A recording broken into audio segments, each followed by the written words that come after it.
And one of my fascinations is a cross-cultural historical analysis of drug use. And what I observe is that any community from the beginning of time, from the beginning of recorded human history, that has had a benign relationship with a drug, tends to use not what I've just talked about. They tend to use social controls, not administrative controls. So in understanding how societies function with drugs in a way that does not produce harm, we have to look at other techniques as well. Social controls break down into three categories. There are social norms, things like coffee breaks and wine only with food and not drinking alcohol with breakfast. There are social rituals where the behavior during the use of the drug is prescribed. Japanese tea ceremonies and cocoa leaf rituals are examples. And then if there's a spiritual component on top of that, it becomes a sacred ritual. And two examples of that are peyote rituals and ayahuasca rituals. Social controls function to increase social bonding. As I said, I'm a social worker, and my interest is in how our society as a whole functions. Drug prohibition targets individuals and marginalizes them. These are the techniques of social connection between people. I am not suggesting we make all of these changes at once. What I'm suggesting is incremental change. Incremental change that allows for data collection and then responding to the evidence. What a concept. Evidence-based policies. And sharing information with a very scared public. And a slow phasing in while the illegal market is monitored. And the changes can stop when we've got the illegal market to be as small as we would like it to be. How we would define success would be access to youth should go down in the new model. Health and social problems should go down in the new model, and crime should go down dramatically in the new model. What could we base the increments on? Well, drug type. Cannabis has the most popular support. Personally, I think we should start with the smokable injectable stimulants because they are the cause of most of our social and health problems associated with drugs. We could incrementally change the preparation. We know that a weak oral solution of cocaine, people who drink coca tea in South America have no problems with that. There are no social problems, health problems, economic problems associated with a weak oral solution of cocaine. A strong concentrated, smokable and injectable concentrations of it are more problematic.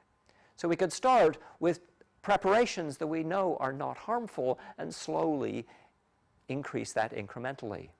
We could start with the cost of drugs. They could be more expensive and slowly make them cheaper.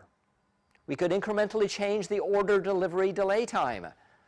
We could have a 24-hour delay between order and delivery.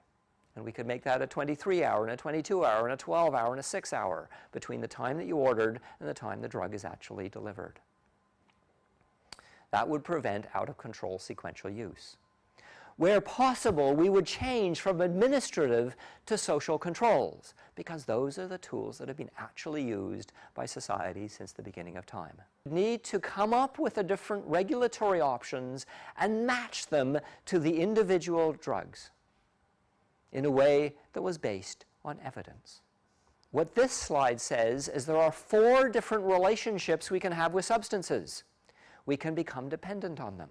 So we get sick when we are sick when we stop taking them. We can have a problematic relationship with drugs. It's causing problems in our lives, but when we stop taking them, we don't get sick. We can have a non-problematic relationship with drugs, which means it's not doing us any benefit, but it's also not doing us any harm. And we can also have a beneficial relationship with substances where we are healthier, we are better parents, we are more functional in our lives from our relationship with substances. The goal of a new paradigm would be to reduce the dependent and problematic relationships that people have with drugs in our society, and even to increase the beneficial options that drugs offer us. My conclusion: we need evidence-based drug policies that are based in both human rights and public health. This is supported by both sound economics and compassion. We can no longer afford to participate in the fantasy that the war on drugs, the drug prohibition, is doing us any good at all. The plea is to base the policies on evidence. So it's not about saying yes to drugs. It's not about saying no to drugs. It's about saying, how do we regulate the market in a way that reduces the harm that drugs are doing in our society? The United States has historically pressured us, and whenever we have discussions about changing our drug laws, the United States gets upset. And we need to deal with that. But the real lesson that we can learn from the United States is that the country that has most criminalized drugs, the country has more people per capita in jail for drug use, is the country with one of the highest per capita drug uses. Incarceration of a massive number of people does not work.